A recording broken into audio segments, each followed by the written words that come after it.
ನಾನು ಇದು ಬಹಳ ಗಂಭೀರವಾಗಿರ್ತಕ್ಕಂಥ ವಿಷಯ ನಾನು ಹೇಳ್ತೀನಿ. ಇದರಲ್ಲಿ ಕಾಂಗ್ರೆಸ್ನವರು ಒಂದು ಸಣ್ಣ ರಾಜಕಾರಣ ಮಾಡೋದನ್ನ ಬಿಡಿ ಅಂತ ಅವ್ರಿಗೆ ಕಿವಿ ಮಾತನ್ನ ಹೇಳ್ತೀನಿ. ಅಲ್ರಿ, ಇಡೀ ವಿಶ್ವದಲ್ಲಿ ಇವತ್ತು ಮಿಡ್ಲ್ ಈಸ್ಟ್ ಅಲ್ಲಿ ಎಂತ ಯುದ್ಧ ನಡೀತಾ ಇದೆ, ಭೀಕರವಾಗಿರ್ತಕ್ಕಂಥ ಯುದ್ಧ ನಡೀತಾ ಇದೆ.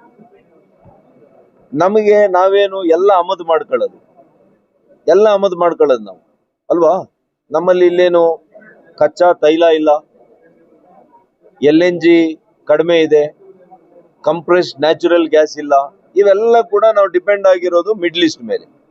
ಅಂತದ್ದು ಇವತ್ತು ನಮ್ಮ ದೇಶದ ಪ್ರಧಾನಮಂತ್ರಿಗಳು ಇರೋ ಹೊತ್ತಿಗೆ ಅವರ ಒಂದು ಏನು ಡಿಪ್ಲೊಮ್ಯಾಟಿಕ್ ಸ್ಟ್ರೆಂತ್ ಇಂದ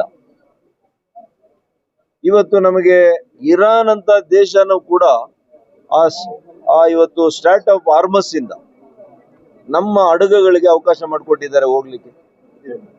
ಇವತ್ತು 140 ಕೋಟಿ ಇರುವಂತ ದೇಶದಲ್ಲಿ ನೀವ್ ಹೇಳಿ, ನಿಜವಾಗ್ಲು ನಿಮ್ ಮನೆಗಳಲ್ಲಿ ಗ್ಯಾಸ್ ಉರಿತಾ ಇಲ್ವಾ? ನೀವು ಊಟ ಮಾಡ್ತಾ ಇಲ್ವಾ? 3 ಹೊತ್ತು ಊಟ ಮಾಡ್ತಾ ಇಲ್ವಾ ಈ ದೇಶದ 140 ಕೋಟಿ ಜನ?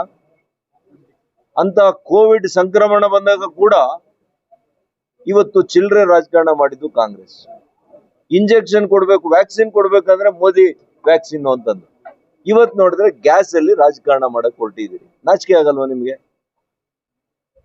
ಇಂಥ ಒಂದು ಸಂದಿಗ್ಧ ಸ್ಥಿತಿಯಲ್ಲಿ ಪ್ರಧಾನಮಂತ್ರಿಗಳು, ಕೇಂದ್ರ ಸರ್ಕಾರ ಮಿನಿಟ್ ಟು ಮಿನಿಟ್ ಮಾನಿಟರ್ ಮಾಡ್ತಾ ಇದೆ. ಇವ್ರಿಗೇನ್ ಗೊತ್ತಿದೆ?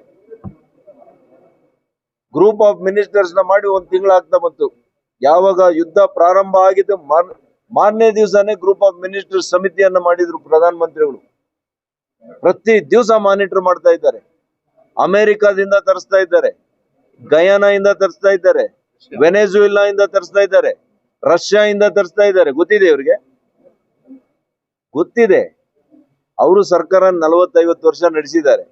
ಆದ್ರೆ ಚಿಲ್ಲರೆ ರಾಜಕಾರಣ. ಇಂಥ ಸಂದರ್ಭದಲ್ಲಿ ಚಿಲ್ಲರೆ ರಾಜಕಾರಣ ಬಿಟ್ಟು ಗೌರವಯುತವಾದಂತ ರಾಜಕಾರಣ ಮಾಡಿ ಅಂತ ಅವ್ರಿಗೆ ಸಲಹೆ ಕೊಡ್ತೀನಿ ಅಷ್ಟೇ. ಕೃಷ್ಣವ್ರ ಹತ್ರ ಮಾತಾಡಿದ್ದೀನಿ, ಜಿಲ್ಲಾಡಳಿತ ಮಾತಾಡಿದ್ದೀನಿ. ಜೊತೆಗೆ ನಮ್ಮ ಯುವಕರು ಕೂಡ ಎಚ್ಚರಿಕೆಯಿಂದ ಗಾಡಿ ಓಡಿಸೋದನ್ನ ಕಲಿಬೇಕು. ಇವತ್ತು ರಸ್ತೆಯ ಕಾನೂನು ನಿಯಮಗಳೇನಿದೆ ಅದನ್ನ ಪಾಲಿಸಬೇಕು. ನಾನೇ ಎಷ್ಟೋ ಕಡೆ ನೋಡಿದ್ದೀನಿ, 40-50 ಸ್ಪೀಡಲ್ಲಿ ಹೋಗ್ತಾ ಇರ್ತಾರೆ, ತೀರಾ ರೈಟ್ ಸೈಡ್ ಅಲ್ಲಿ ಓಡಿಸ್ತಾರೆ. ಒಂದು ಗಾಡಿಯಲ್ಲಿ 3 ಓಡಿಸ್ತಾರೆ, 4 ಜನ.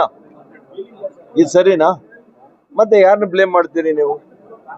ವೀಲಿ ಮಾಡೋದು, ವೀಲರ ಅದೇನದು, ವೀಲಿ ಮಾಡೋದು, ಹೆಲ್ಮೆಟ್ ಹಾಕಲ್ಲ, ಶೋಕಿ. ಇದೆಲ್ಲ ಕೂಡ ನಮ್ಮವರು ಕೂಡ ಇವತ್ತು ಪೋಷಕರು ಕೂಡ ಗಮನ ಕೊಡ್ಬೇಕು. ಯಾಕೆಂದ್ರೆ ನನಗೆ ಬಹಳ ನೋವಾಗ್ತಾ ಇರೋದು, ಇತ್ತೀಚಿನ ದಿನಗಳಲ್ಲಿ ಅವ್ರಿಗೆ ಲೈಸೆನ್ಸೇ ಕೊಡಕ್ ಆಗಲ್ಲ. 15 ವರ್ಷ 16 ವರ್ಷ ಸಾವಿಗೀಡಾಗ್ತಾ ಇದ್ದಾರೆ. ಅವ್ರು ಹೆಂಗ್ ಓಡಿಸ್ತಾ ಇದ್ದಾರೆ? ಕಾನೂನು ಬಾಹಿರ ಅಲ್ವಾ ಇದು? 18 ವರ್ಷ ಆದ್ಮೇಲೆ ತಾನೇ ಲೈಸೆನ್ಸ್ ಕೊಡೋದು. ಮತ್ತೆ ಅವ್ರು ಹೆಂಗೆ ಡ್ರೈವ್ ಮಾಡ್ತಾ ಇದ್ದಾರೆ, ಹೆಂಗ್ ರೈಡ್ ಮಾಡ್ತಾ ಇದ್ದಾರೆ ಬೈಕ್ಸ್ ನ? ಇದನ್ನ ಪೋಷಕರ ಮನೆಯಲ್ಲಿ ನೀವು ಕಠಿಣವಾಗಿರ್ಬೇಕು. ಇಷ್ಟೆಲ್ಲ ಕಷ್ಟಪಟ್ಟು ಅವರು ಹುಟ್ಟು ಬೆಳೆದು ನೀವೆಲ್ಲ ಇಷ್ಟೆಲ್ಲ ಅವರಿಗೆ ಪೋಷಣೆ ಮಾಡಿ ನಿಮ್ ಕಣ್ಣು ಮುಂದೆ 15 ವರ್ಷ 16 ವರ್ಷ 17 ವರ್ಷ ಮಕ್ಕಳನ್ನ ನೀವು ಕಳ್ಕೊಂಡ್ರೆ ಎಷ್ಟು ನೋವಾಗ್ತದೆ. ಇದನ್ನ ದಯವಿಟ್ಟು ಪೋಷಕರು, ಅಧಿಕಾರಿಗಳು ಎಲ್ಲರೂ ನಾವೆಲ್ಲ ಸೇರಿನೇ ಇದು ಜಾಗೃತೆಯನ್ನ, ಅರಿವನ್ನ ಮೂಡಿಸುವಂತ ಕಾರ್ಯಕ್ರಮ ನಾವು ಕೂಡ ಇನ್ನಷ್ಟು ಮಾಡಬೇಕು. ನಮ್ಮ ಬಾಗೇಪಲ್ಲಿಯಲ್ಲಿ ನಮ್ಮ ನಾಯಕರೊಬ್ರು ಹರಿನಾಥ್ ರೆಡ್ಡಿ ಅಂತ ಸಾವಿರಾರು ಸಂಖ್ಯೆಯಲ್ಲಿ ಇವತ್ತು ಹೆಲ್ಮೆಟ್ಸ್ ಕೊಟ್ಟಿದ್ದಾರೆ. ಆ ತರ ಬಹುಶಃ ನಮ್ಮ ಗೌಡ್ರು ಮಾಡ್ಬೋದು ಅಂತ ನಾನು ಅನ್ಕೊಂಡಿದ್ದೀನಿ. ಮಾಡ್ತಾರೆ, ಅವ್ರು ಹೇಳಿದ್ರೆ ಖಂಡಿತ ಮಾಡ್ತಾರೆ. ನಮ್ಮ ಜಿಲ್ಲೆಯಲ್ಲಿ ಕೂಡ ನಾವು ಕೂಡ ಹೆಚ್ಚಾಗಿ ಹೆಲ್ಮೆಟ್ ಕೊಡುವಂತ ಕಾರ್ಯಕ್ರಮ ನಾವೆಲ್ಲ ಸೇರಿ ಮಾಡ್ತೀವಿ. ನಾವು ಕೊಡ್ತೇವೆ. ಹೆಲ್ಮೆಟ್ ನ ತಗೊಂಡೋಗಿ ಶೋಕೇಸ್ ಅಲ್ಲಿ ಇಟ್ರೆ ಕಷ್ಟ. ಹೆಲ್ಮೆಟ್ ಅನ್ನ ಅವ್ರ ತಲೆಗೆ ಹಾಕೊಂಡು ಓಡಿಸ್ಬೇಕು. Thank you. ಮತ್ತು ಮಾಧ್ಯಮದ ಸ್ನೇಹಿತರು ಕೂಡ ನಿಮ್ಮ ಜವಾಬ್ದಾರಿ ಕೂಡ ಇದರಲ್ಲಿ, ನಿಮ್ಮ ಒಂದು ಸಹಾಯ ಕೂಡ ನಮ್ಗೆ ಬೇಕಾಗ್ತದೆ. ನೀವು ಕೂಡ ಹೆಚ್ಚು ಇದ್ರ ಬಗ್ಗೆ ಅರಿವು ಮೂಡಿಸುವಂತ ಕಾರ್ಯಕ್ರಮ, ವಿಶೇಷವಾಗಿ ನಿಮ್ಮ ಯಾರು ಸೋಷಿಯಲ್ ಮೀಡಿಯಾ ಮತ್ತು ಯೂಟ್ಯೂಬರ್ಸ್, ಸಣ್ಣ ಚಾನೆಲ್ಸ್ ಇರುತ್ತಲ್ಲ, ಬಹಳ ನೋಡ್ತಾರೆ ಜನ. ಇದರಲ್ಲಿ ನೀವು ಹೆಚ್ಚಾಗಿ ಇದನ್ನ ಪ್ರಚಾರ ಮಾಡಬೇಕು. ಮತ್ತು ಕೆಲವು ಬಹಳ ನೋವಿನ ಕಥೆಗಳು ಕೆಲವಿದೆ, ನೀವು ನೋಡಿದ್ದೀರಿ, ಇಲ್ಲೇ ನಡೆದಿರೋಂಥವು. ಅಂತವನ್ನ ಅವಾಗವಾಗ ಒಂದೊಂದು 30 ಸೆಕೆಂಡ್ ಹಾಕಿ ಜನಕ್ಕೆ ಅರ್ಥ ಆಗುತ್ತೆ.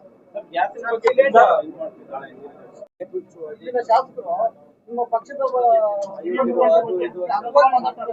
ಆದ್ರೆ ನಿಮ್ಮ ಪಕ್ಷ ಯಾರು ಧ್ವನಿ ಮಾಡ್ತಿದ್ದಾರೆ ಅಯೋಗ್ಯರು ಮುಖಂಡರು ಅಂತೆಲ್ಲ ಮಾತಾಡಿದ್ದಾರೆ. ನಮ್ಮ ಪಕ್ಷದಿಂದ ಒಂದು ಹೋರಾಟ ಮಾಡಿಲ್ಲ, ಒಂದು ಒಬ್ಬರು ಧ್ವನಿ ಮಾಡಿಲ್ಲ. ನಮ್ಮ ಪಕ್ಷದವರು ಬರೀ ಸೀರಿಯಸ್ ಪೊಲಿಟಿಷಿಯನ್ಸ್ ಏನಾದ್ರೂ ಹೇಳಿದ್ರೆ ಮಾತ್ರ ನಿಜವಾಗ್ಲೂ ಕೂಡ ಒಬ್ಬ ನಾಯಕರುಗಳಾಗಿರುವಂತವ್ರು ಮಾತ್ರ ಉತ್ತರ ಕೊಡ್ತಾರೆ. ಎಲ್ಲರ ಬಗ್ಗೆ ಕೊಡಕ್ ಹೋಗಲ್ಲ, ಆ ಸಮಯ ಇಲ್ಲ ನಮ್ಮ ಪಕ್ಷದವರು.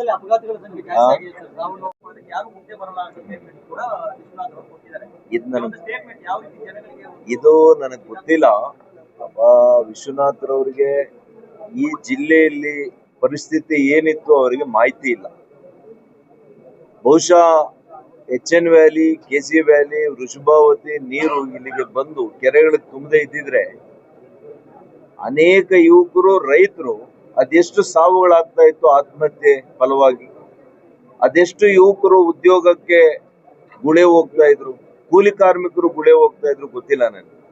ಇವತ್ತು ರೈತರು ನೆಮ್ಮದಿಯಿಂದ ಬದುಕಿದ್ದಾರೆ ಅಂದ್ರೆ, ಇವತ್ತು ಜೀವಂತ ಇದ್ದಾರೆ ಅಂದ್ರೆ ಇವತ್ತು ಆ ನೀರಿದೆ. ಆದ್ರೆ ಆ ನೀರಿನಲ್ಲಿ ಇವತ್ತು ಶುದ್ಧ ಕುಡಿಯೋ ನೀರು ಆಗಬೇಕು ಅಂತಂದ್ರೆ 3ನೇ ಹಂತದ ಶುದ್ಧೀಕರಣ ಆಗಬೇಕು ಅಂತ ನಾನು ಅವತ್ತಿಂದಾನು ಹೇಳ್ತಾ ಇದ್ದೀನಿ. ಸರ್ಕಾರಕ್ಕೆ ಇವಾಗ್ಲೂ ನಾನು ಹೇಳ್ತೇನೆ, ಇದರಲ್ಲಿ ರಾಜಕೀಯ ನಾವು ಮಾತಾಡ್ಲಿಕ್ಕೆ ಹೋಗಲ್ಲ. ನಿಮಗೆ ನಾವು ಅಭಿನಂದನೆಗಳನ್ನ ಸಲ್ಲಿಸ್ತೀವಿ. ನೀವು 3ನೇ ಹಂತದ ಶುದ್ಧೀಕರಣ ಮಾಡಿ. ಎತ್ತಿನ ಹೊಳೆ ಯೋಜನೆ ತಕ್ಷಣ ಜಾರಿಗೆ ತನ್ನಿ. 3ನೇದು ಕೃಷ್ಣಾ ನದಿಯಲ್ಲಿ ನಮಗೆ ಹಂಚಿಕೆಯನ್ನು ಮಾಡ್ಕೊಡಿ. ಇದು 3 ಸೊಲ್ಯೂಷನ್ ಇದೆ. ಇವ್ರು ಮಾಡದೇ ಇದ್ರೆ ನಮ್ ಸರ್ಕಾರ ಬರುತ್ತೆ 100ಕ್ಕೆ 100 ಬರುತ್ತೆ. 28ರಲ್ಲಿ ನಾವು ಮಾಡಿಸೋದು ಸತ್ಸಿದ್ಧ. ಇನ್ನೇನ ಒಂದ್ ದಿವಸ ಇದೆ ನನಗೆ. ಇಲ್ಲೇ ಫುಲ್ಲು ನಮ್ಮ ಅಧ್ಯಕ್ಷರು ನನಗೆ ಬೇಲಿ ಹಾಕ್ಬಿಟ್ಟವ್ರು, ಇಲ್ಲೇ ಎಲ್ಲೂ ಹೋಗಂಗಿಲ್ಲ ಅಂತ. ನಾಯಕರು ನನ್ನ ಭವಿಷ್ಯ ತೀರ್ಮಾನ ಮಾಡ್ತಾರೆ, ನನ್ನ ಕ್ಷೇತ್ರದ ಜನತೆ ನನ್ನ ತೀರ್ಮಾನ ಮಾಡ್ತಾರೆ. ವಿಶ್ವನಾಥ್ ಇಂದ ನಾನು ಶಾಸಕನಾಗಿದ್ದೀನ, ಮಂತ್ರಿ ಆಗಿದ್ದೀನ, MP ಆಗಿದ್ದೀನೋ, ನಾನು ಏನಾಗಿದ್ರು ನಮ್ಮ ಕ್ಷೇತ್ರದ ಜನತೆಯಿಂದ, ಅವ್ರ ಆಶೀರ್ವಾದದಿಂದ ಇಲ್ಲಿವರೆಗೂ ಇದ್ದೀನಿ. ಅವ್ರು ಏನ್ ಬಯಸ್ತಾರೆ, ಅವ್ರು ಏನ್ ಆಗ್ಬೇಕು ಅಂತಾರೆ ಅದನ್ನ ಆಗ್ತೀನಿ.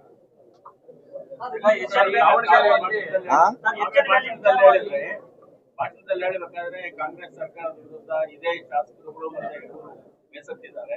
2 ವರ್ಷದಲ್ಲಿ ಯಾವಾಗ ಇದಾಗುತ್ತೆ?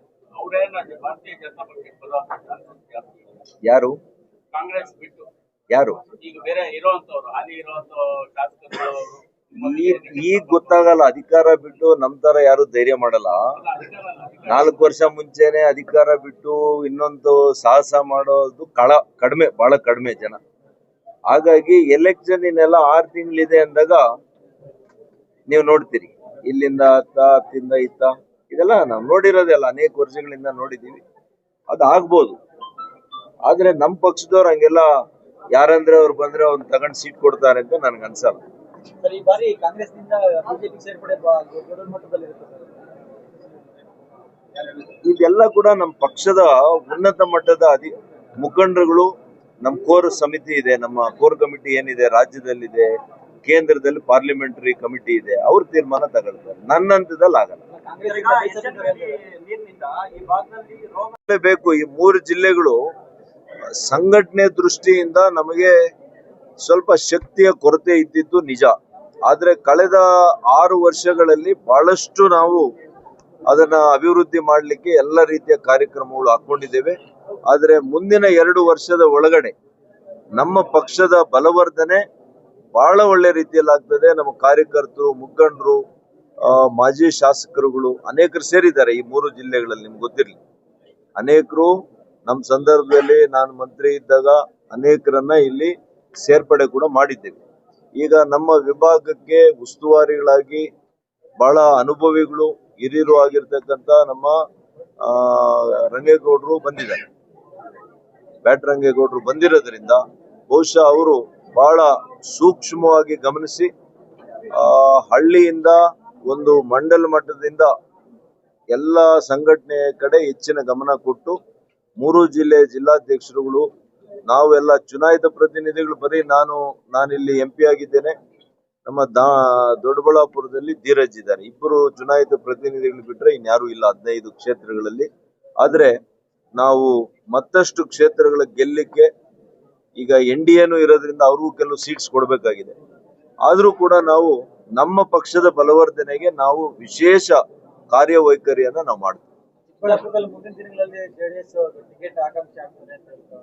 ಎಲ್ಲಿ? ಚಿಕ್ಕಬಳ್ಳಾಪುರ. ಕ್ಷೇತ್ರದಲ್ಲಿ. ನೋಡ್ರಿ, ಕೇಳೋದಕ್ಕೆ ನಾವು ಯಾವುದೇ ಒಂದು ವ್ಯಕ್ತಿ ನನಗೆ ಸೀಟ್ ಕೇಳೋದಕ್ಕೆ ಅಥವಾ ನಮ್ಮ ಅಲಯನ್ಸ್ ಪಾರ್ಟ್ನರ್ ಕೇಳೋದ್ರಲ್ಲಿ ತಪ್ಪು ಅಂತ ನಾನು ಹೇಳಕ್ ಹೋಗಲ್ಲ. ಇವಾಗ ಯಾರಿಗ್ ಬೇಡ? MLA ಟಿಕೆಟ್ ಕೊಟ್ರೆ ನಿಮ್ಗೆ ಬೇಡ ಅಂತೀರಾ? ಬೇಕು ಅಂತೀರಿ.